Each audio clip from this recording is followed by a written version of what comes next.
The Cooten Bay ruin is a ruin in Cooten Bay, on the north side of Tortola in the British Virgin Islands.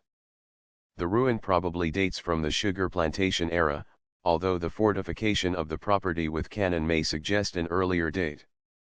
It was presumed abandoned during the economic collapse of the British Virgin Islands during the mid-19th century, when many plantations were abandoned.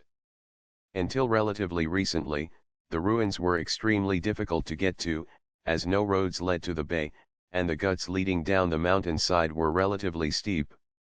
The bay is not accessible by sea due to the coral reefs lying close to the shore, and the strong north side swells. However, in 2006 a long road was cut down to within few hundred feet above the bay as part of a housing development. Visitors can now get to the ruins by climbing down a steep stream bed just a few hundred feet long.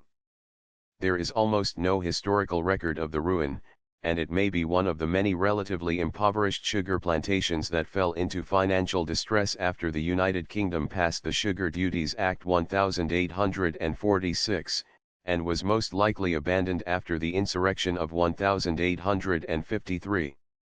Some locals refer to it as the indigo factory, although there is no contemporary evidence that the structure was used in manufacture of indigo cotton.